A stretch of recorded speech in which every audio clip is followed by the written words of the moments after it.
نحمدہ و نصلی علی رسولہ الکریم اما بعد اعوذ باللہ من الشیطان الرجیم بسم اللہ الرحمن الرحیم۔ السلام علیکم ناظرین، ایس کے بی روحانی پروگرام میں ہوں آپ کا ہوسٹ رانا ظفر حسین۔ ناظرین محترم، دنیا کائنات میں بے شمار علوم پائے جاتے ہیں اور ہر علوم کی کچھ بنیادی اکائیاں، نظریات، عقائد اور اصول ہوتے ہیں۔ ان بنیادی علوم میں ناظرین محترم تین قسم کے علوم پر ہی آگے علوم کی شاخیں نکلتی ہیں۔ ان بنیادی علوم میں ناظرین محترم علم تکون، علم بشریت اور علم حقیقی شامل ہیں۔ ان علوم کی تفصیل ناظرین اکرام بے حد پیچیدہ اور عقل کو حیران کر دینے والی ہے، اس لیے آج کی ویڈیو میں ہم آپ کو علم بشریت کو مد نظر رکھتے ہوئے علم روحانیت کی اکائی کی وضاحت بیان کریں گے۔ اس لیے تمام تر افراد سے دلی طور پر التماس کی جاتی ہے کہ اس ویڈیو کو شروع سے آخر تک مکمل توجہ کے ساتھ سماعت فرمائیے گا۔ ویڈیو کا باقاعدہ آغاز ناظرین ہم ایک دعا سے کرتے ہیں، جس میں انسان اللہ کے حضور دعا کرتا ہے اور بیان کرتا ہے کہ لا الہ الا انت سبحانک و انی کنت من الظالمین، یعنی نہیں کوئی معبود اللہ کے سوا، تمام تر صفات اللہ کی ہیں، اور بے شک یعنی و انی کنت من الظالمین، یعنی میں ہی ظالموں میں سے تھا۔ ناظرین محترم، اہل علم فرماتے ہیں کہ علم روحانیت حاصل کرنے کے لیے بنیادی اکائی اپنی ذات کی نفی کرنا ہے، یعنی جو شخص علم روحانیت حاصل کرنا چاہتا ہے یا اللہ کا قرب عظیم حاصل کرنا چاہتا ہے تو اس کے لیے بنیادی تین اصول ہیں۔ مثال کے طور پر فرد کا اللہ کی توحید پر ایمان ہونا چاہیے، اور اللہ سبحانہ تعالیٰ کی صفات اور بزرگی بیان کرنی چاہیے، اور اپنی ذات کی نفی کر کے اللہ کی ذات کی طرف رجوع کرنا چاہیے۔ اگر آپ ان تین اصولوں پر عمل کر لیتے ہیں تو بے شک آپ کی ذات، وجود اور روح دنیا اور دنیا داری سے بالا تر ہو کر اللہ کی ذات کی طرف رجوع کرے گی۔ یعنی فرد پہلے اقرار کرتا ہے کہ میں ہی غلط ہوں، میں ہی خطا پر ہوں اور میں ہی ظالم ہوں۔ پھر فرد اپنی اس حقیقت کو بیان کر کے اللہ کی ذات سے صراط مستقیم طلب کرتا ہے۔ نظر محترم، علم روحانیت اللہ کے حکم کا علم ہے، اور اسی علم کی بنیاد پر یعنی کن فیا کن کے علم پر ہی اللہ کی ذات نے کائنات کو وجود بخشا۔ کہنے سے مراد ناظرین یہ ہے کہ اس علم کے اوپر کائنات اپنا وجود رکھتی ہے۔ بعض لوگ ناظرین اکرام ہم سے بڑے عجیب و غریب دعوے اور سوال کرتے ہیں، ان میں سے ایک دعوے کا تذکرہ ہم یہاں پر لازمی بیان کرنا چاہیں گے تاکہ آپ کو سمجھنے میں آسانی رہے۔ ناظرین محترم، ہمارے ایک ہر دل عزیز دوست نوید بھائی، ایک مرتبہ نوید صاحب ہم سے ملنے کے لیے آئے تو باتوں باتوں میں وہ بیان کرنے لگے کہ راشد بھائی، آدھی روحانیت تو مجھے بھی آتی ہے۔ اس بات نے ناظرین محترم میری عقل کو پریشان کر دیا۔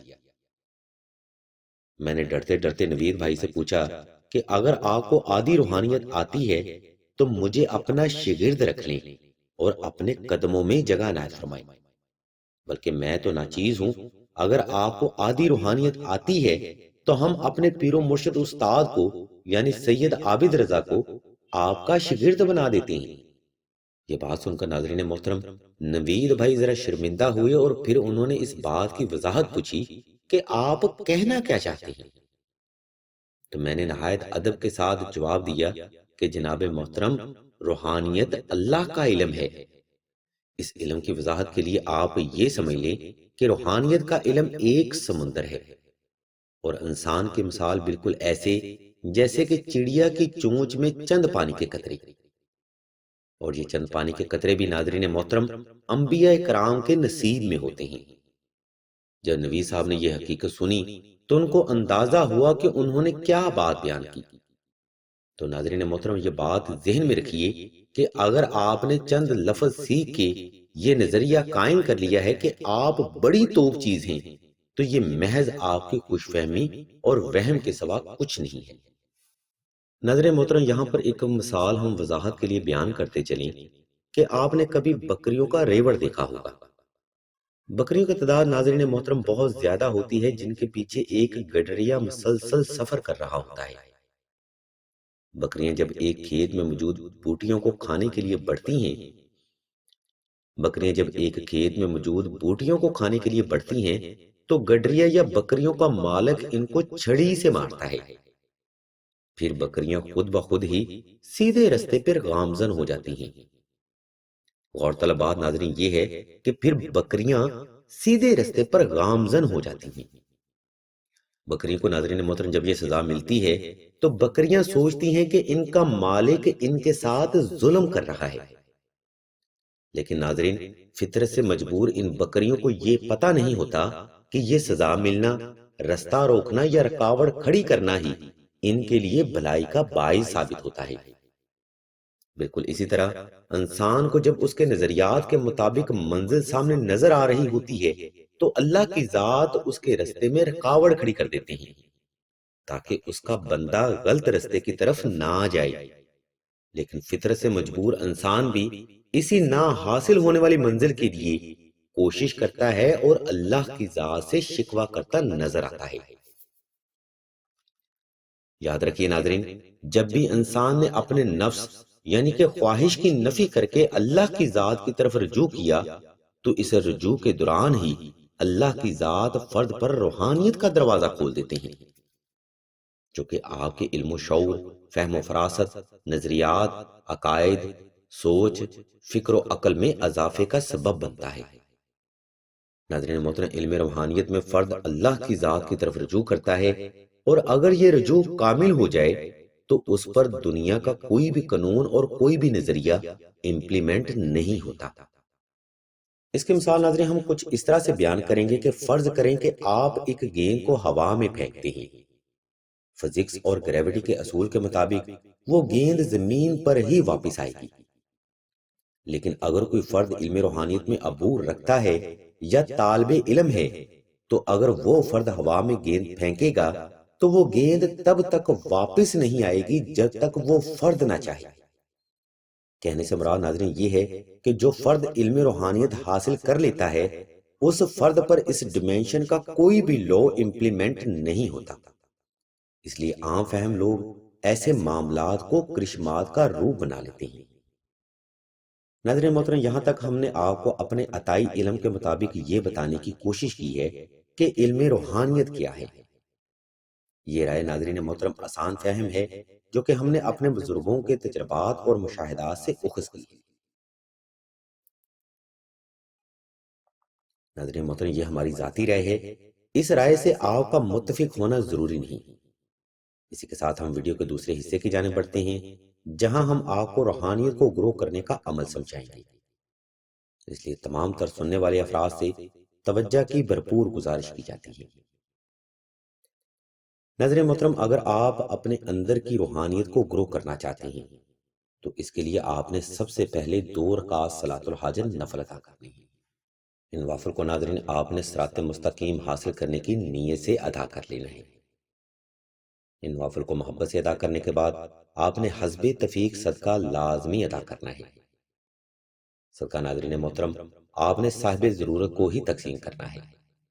صدقہ کرتے وقت اگر آپ کے پاس جیب میں گنجائش زیادہ ہو تو کوشش کریں کہ صدقہ حسب تفیق کچا راشن کی شکل میں ادا کیا جائے، اور اگر آپ کے پاس جیب میں گنجائش کم ہو تو آپ چند گرام چینی یا چند گرام شکر بھی صدقہ کر سکتے ہیں۔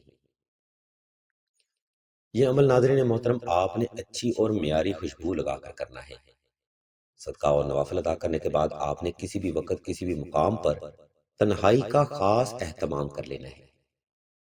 اس کے بعد آپ نے 11 مرتبہ درود ابراہیمی کی تلاوت دل سے کر لینی ہے اور اپنے ارد گرد ایک فرضی احسار لگا کر آنکھیں بند کر لینی ہے۔